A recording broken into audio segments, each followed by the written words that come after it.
And what are the dragon's teeth? Dragon's teeth, that's just a concrete, they,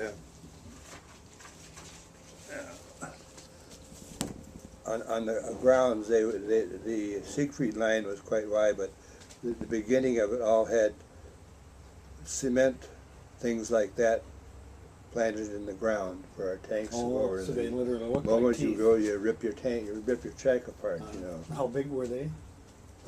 They were maybe stuck up 8 inches or something like that. Okay, just Yeah. enough to tear Just you up. enough to tear it out, yeah. That was a dragon's teeth, but the Siegfried line, they had the French had the Maginot line, and the Germans ripped through it over just without stopping. But the German Siegfried line was very powerful, and they had dugouts all along the whole place and gun emplacements. It was just, it was supposed to be considered impenetrable. Oh, okay. It was here that we also encountered, again, German pilots flying American, now is it P-47s? P-47s, yeah. Okay, That was the main fighter plane the Americans had. okay. And giving us much trouble and confusion to our AAA detachment. I remember. I can imagine. I remember one, we were in line moving, and we had a big line of vehicles moving on the road, and this P-47 came over and tipped its wings, you know, and went back and it just went straight down the line, strafing everything. Oh, So there were some people at the front of the line that apparently had been a little more accurate, and I don't know, I don't recall anybody being killed, but there was some damage to some of the vehicles. But boy, that's... they shot it down.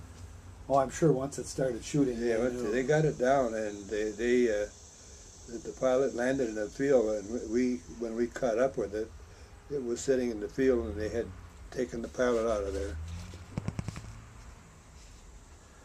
Okay, departed from here at 1450 and 8 en route while crossing the Dagen's Teeth, a line of permanent defense along the German boundary. Heavy enemy guns, mines, infantry. We came into a position at Minifield, Germany at 0300.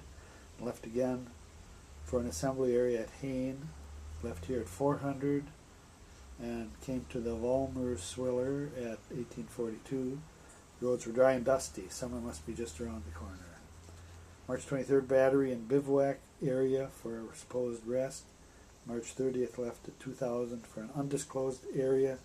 Drove all night, and at 6 o'clock. Must be 0600. It's 0600, yeah.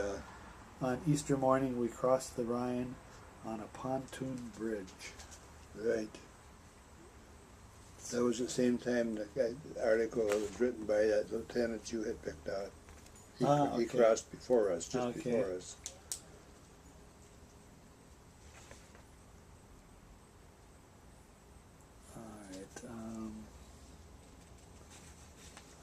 I can still picture that. The Rhine was not that wide at that spot. I would say it probably was the, you'd probably go from the end of our driveway down to the corner. Oh, okay. That's how wide the Rhine. I was very surprised. The Rhine, you know, was in my mind. As a big enormous river. Yeah. Well, at that particular spot, it was not that wide. Well, which was a good place to put a bridge. That's probably why they put it there. Yeah. Okay. Oops. Water flowing very swiftly, and was very beautiful, crossing between Worms and Mannheim, when we came upon one of Germany's super duper highways and were off for the races. That's the first super duper double divided highway, and we were with Patton at that particular time, and we just took off. I mean, let's see, where was we? This was Worms. Worms and Mannheim. Worms and Mannheim.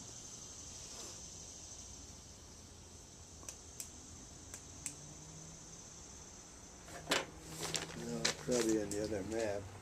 Anyway, Yeah, that was crazy. We finally came into position at noon at Sprackbrucken. It was only for some sleep and to get some warm chow and bunk down for the night. But as usual, when we had gotten a house, we got march order in the middle of the night and left for Lower. On the way, we meet with much action, and our convoy was moving until we met resistance at Lower. We came into position on a high hill overlooking the town, the houses, and getting them out Of the position where the German infantry was holding out. So the next morning we set about leveling the town. At noon the next day we moved out. On the way we passed machine guns and snipers in the woods. That's where the salt and pepper. Oh, this is the town that was the town. That was Lower, yeah. Ah, okay. That was where we went down in the evening, and this guy and I, who had been in ASTP together, we went down and crazy nuts, not knowing any better, asked the infantry outpost, and that's the guy that sits the first one, the farthest in person. He said, "Sure, go ahead." So we went in, and we didn't get very far, and we just passed places that looked like we might be open. I mean, not a store. We weren't going into a store. We were looking for a house. Because you wanted a blanket. We wanted a blanket, and they were mainly stores along here. So we came to the what looked like it was a store or a door for apartments upstairs over one particular store, and it was unlocked. We went up and went in to the right-hand side, and that's where we found light blankets. We didn't get anything real heavy. We couldn't find it. And on the way out, I just noticed, and it was either a dining room or a kitchen table, I'm not sure. A pair of salt and pepper shakers, and I just... And so they had salt and pepper in them. Yeah, they did. They were being used, sitting on the table. They were sitting on the table, yeah. Suddenly come back, now what? No, who took our salt? Yeah, exactly. Of course, there may not have been a house there by the next day. Well, I don't know. that could be true too, isn't it? And then you... Of course, that particular area, I think the Germans had moved back from. That was the front line, and they may have been away, and we may not have bombed that area. I don't know. You never know. Yeah, although it sounds like the town was leveled from what this... Well, the town was pretty much leveled, yeah. They said, and I remember his writing too, it was very fierce fighting. There was an infantry division that was attached, a regular infantry division that was attached to our combat command, another infantry division. They went through first. Then our infantry from our company followed them. So the first infantry, they were a little more weathered infantrymen. Yeah, okay. They did the most of the work, and they cleared the way. And then, of course, our group followed up. They rode tanks. They rode behind tanks or on the tanks and ran alongside the tanks. That's armored infantry, and they mopped up everything for the rest of us. And then you came back, and the guy said, "What in the heck were you doing?" Oh yeah, and we came back, and there was a lieutenant there. Could have been that lieutenant. Who knows? They wrote the article. You never know. Yeah. And he really gave us hell, and this wasn't a spot if this had been a normal thing, he probably would have reported us to our commanding officer, but this was not a time and place to fool around with stuff like that. Yeah. We got back, we were alive. But you also had permission to go. Well, that's the... Yeah, permission from an asshole. Yeah, who didn't know what he was doing. Okay.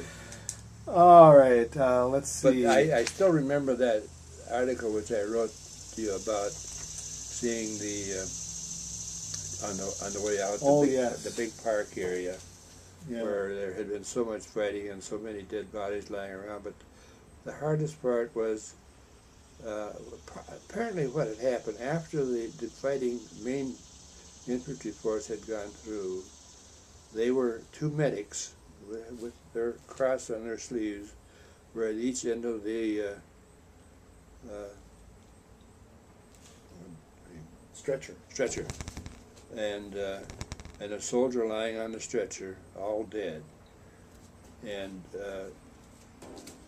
more than likely, from the timing of it, it was an artillery shell that burst and killed all of them at the same time. So Now, how far would you have been from this carnage that was over? I mean, how far away were you? You saw this is right next to the road. Oh, it was? Oh, yeah. Oh, my. You could see their faces. Oh. And it was crazy that they were still somewhat upright. Yeah. They, it was more or less like they were on their knees leaning against the stretcher. They were trying to pull the stretcher up. And that's what made it so eerie. Yeah. The fact that they almost looked like they were trying to pull him up. Yeah. Lift him to get out. Well, yeah, something like that has to haunt you a bit. It does haunt you a little bit, yes. Yeah, though I suppose you saw a lot more than that. Well, I saw a lot more than that, but now you usually came up after, essentially. After the right? fact. I mean, there's a lot of carnage around, but it was after the fact, because we were, you never know how far back you are. I don't know how far we shoot the artillery. Yeah. Sometimes you're shooting it 4 or 5 miles. But that's in the German area. But how far your infantry and tank crew are, it's hard to know. Sometimes you're right next to them, right behind them. Yeah. Like in that particular case of war, that we were right there. And, when we pulled into position for the night, we were on this hillside. The hillside was like this, and we were parked here, and just walking down here, the town was just down here, maybe a quarter of a mile away. And obviously there must have been a castle there. He said he stayed in the castle overnight, that lieutenant. But anyway, and there are times we got ahead of the Germany after we got with and this is, I think we were with Patton in this time. We often passed right through where the Germans were, and that one time we got caught with right next to a infantry company of Germans. But with Patton, there was a drive straight down the spearhead down the middle, and if you broke through the line, so what? We broke through the lines, and so what? That meant most of the Germans and up to the sides afterwards, that probably felt, let's give up. Yeah. And most of them probably did. Yeah. Okay, let's see. Raymond from Macquarie left here to Lüdenbach, did very little firing for a few hours.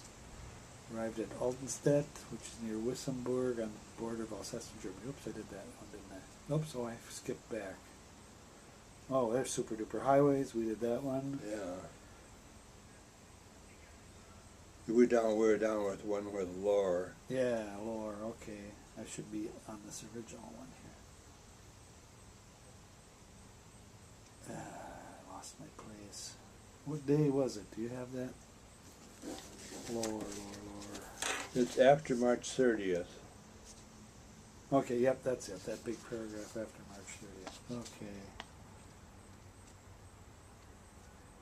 Well, now it's at noon. Noon next day we moved out, past machines, guns, and snipers in the woods. And that's when you went through all of this carnage in the next to the road. Oh no, that was actually the same day. Oh, okay. That was just there. That was immediately after the infantry Okay. left. Okay. So you weren't even really No, moving out. this you was just moved maybe forward. a couple hours after the fighting had stopped. Oh, okay. April 3rd found it raining very hard, fired a lot all night, and many rounds coming in. Plenty warm for us. Left here with the big guns when the big guns came up. Arrived at Neuendorf at 11:45. Fired only a short while and left again for land. Then at Propzitten, do no firing. So left again and passed through bed kissing an open city because of its hospital. So Yeah, that's what it was that called, was, an open what, city. yeah, it was an open city. That Paris was an open city Oh, really? when they went in, Okay. and yeah, the Germans. It started fighting when they first started getting into Paris, but then it was such a historic city Yes. that they all withdrew. Huh. So, That's that civilized war, as you say. yeah. All right, sure was a lovely town and lots of women on the streets. Oh boy. We came into position at Adelsburg for the night and left early the next morning. A morning push. The infantry and TDs passed us up for Pfaffenhausen at 13:15. Took position in a field at 18:30 on April 7th to do a lot of firing, and then left at 1600 for Salzstal. From here, left for direct support in liberating a PW camp at Hammelburg. I remember the tank crew went in first. The tanks went in and broke down the wires. We were way back up. It was actually another combat command. We were back for backup, but we weren't there at all. Actually, we were close enough so that a lot of the men that came running and eventually reached us, or we reached them. But that's where we got this guy from Scotland. And this was some terrific number of men, right? Well, it was, oh God, this is well over 100,000. But mostly they were Russians, foreign troops. I mean, Australians and so forth, stuff like that. French troops. They had taken most of the Americans away, and they had force marched them to the next camp. Ah, okay. To Moosburg, probably. That's where we found most of them. So Most of them had been there 5 years. I know. That's hard to imagine, isn't it? We left here and went into a firing position at Mandestadt at 0350. We were only here a short while and then left for Renningen. Here is where we pulled into is that a battalion, a BN? I think that's what I put. Yeah, a battalion of German infantry. Of German infantry that had pulled off the road before our own infantry came, and we took. That's where we came. We drove into that Officers. position, and we're in the middle of a German infantry company. Oh, okay, yeah. Nearly 200 men, quite a lot of firing. We lost the lieutenant that had The only been lieutenant with us that for came 12 with us hours. that night before, he was from Cincinnati, a young guy, about 22 to 23 years old, freshly crowned the second lieutenant.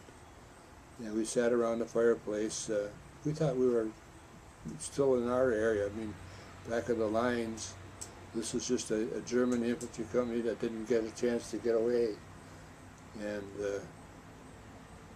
they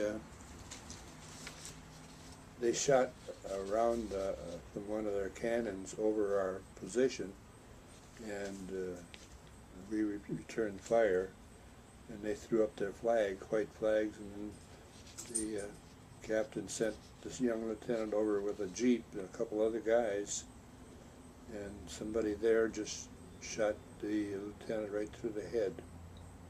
I remember when he came back, they had him laying across the hood of the jeep. That was a bad one. Oh yeah, especially under a white flag. Under a that. white We flag, think yeah. it's So then we safe. opened fire on them again, and all the white flags started coming up. This is probably the guy that was in charge of the group, but they were 12 officers.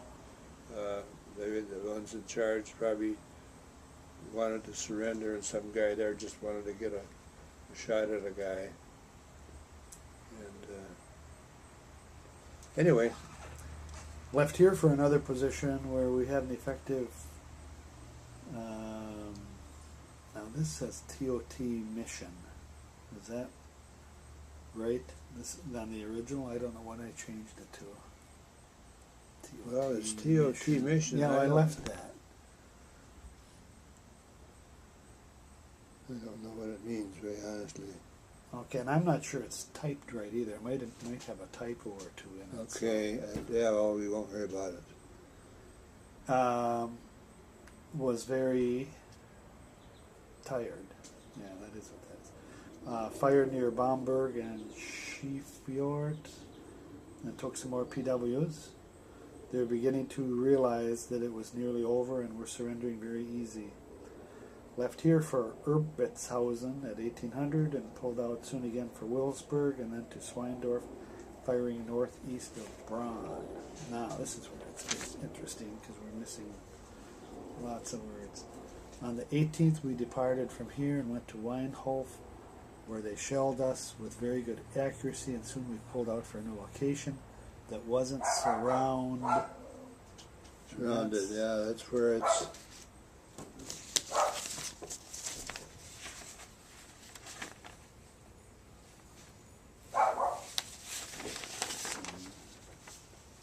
Well, you know, this, I don't think this is going to happen either.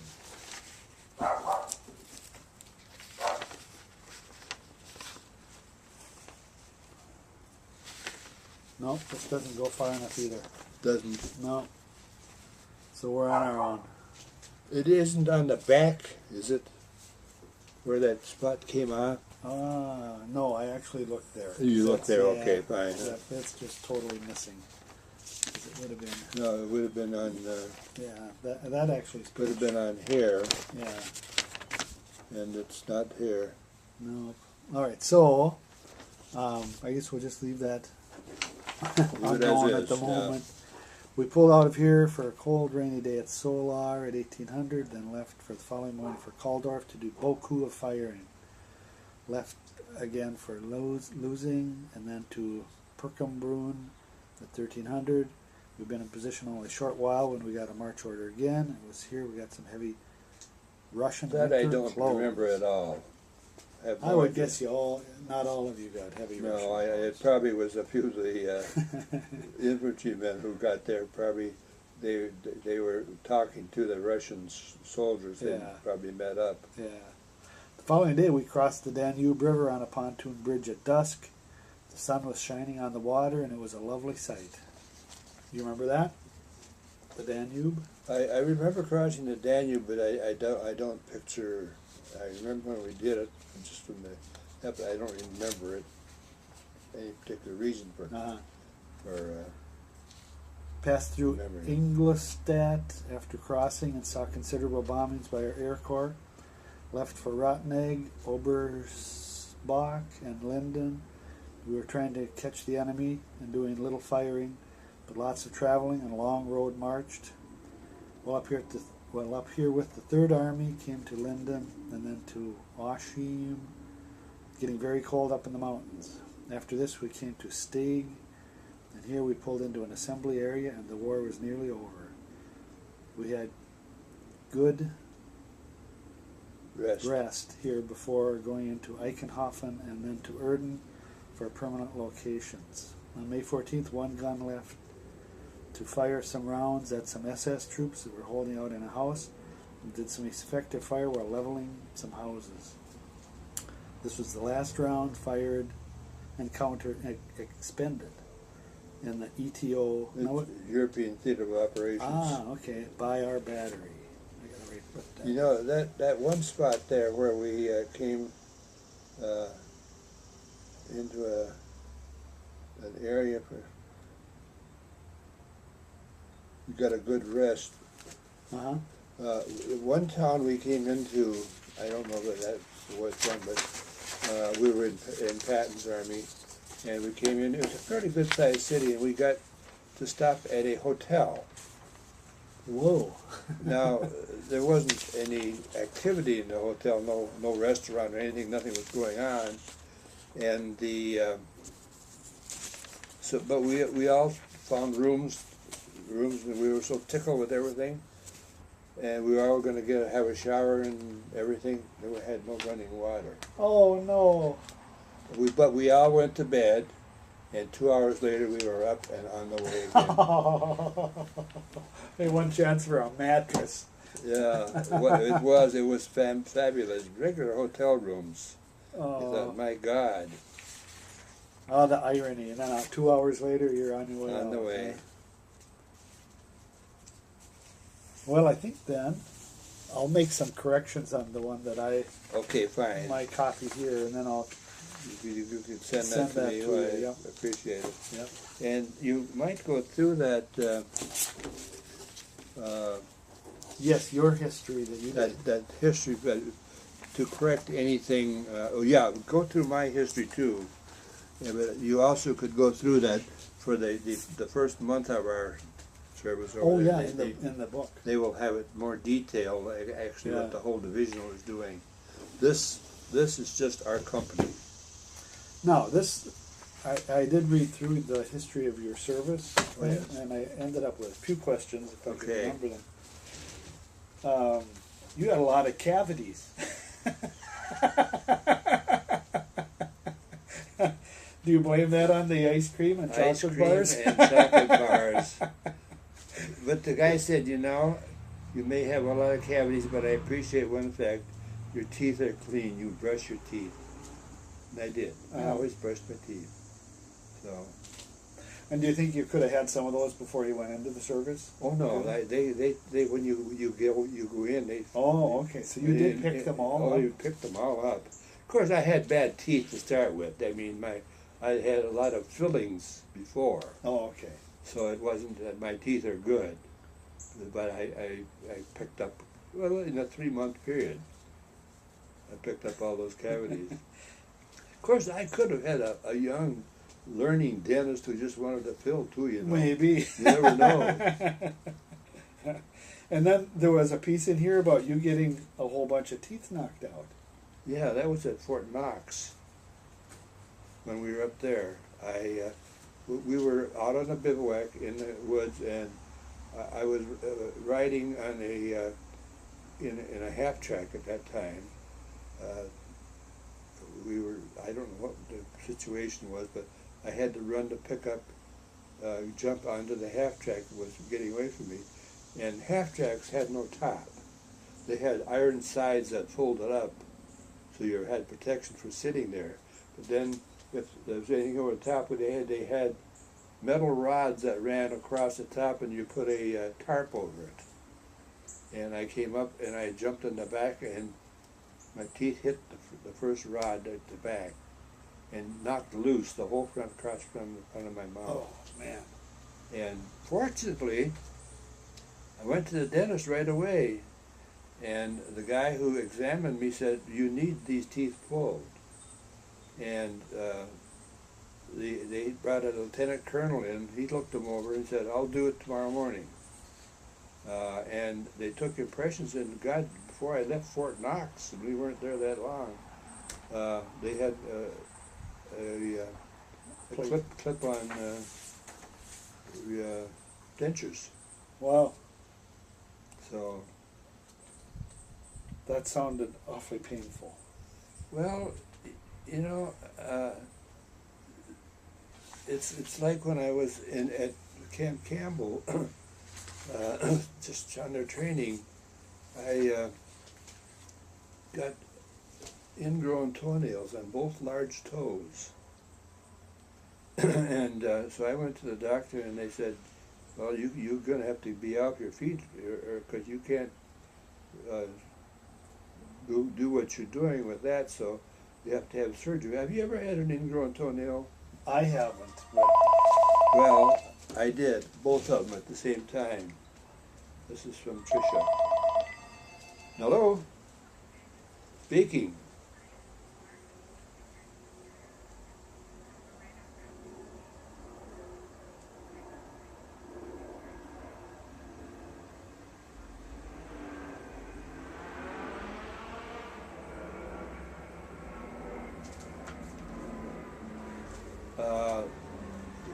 It's quite possible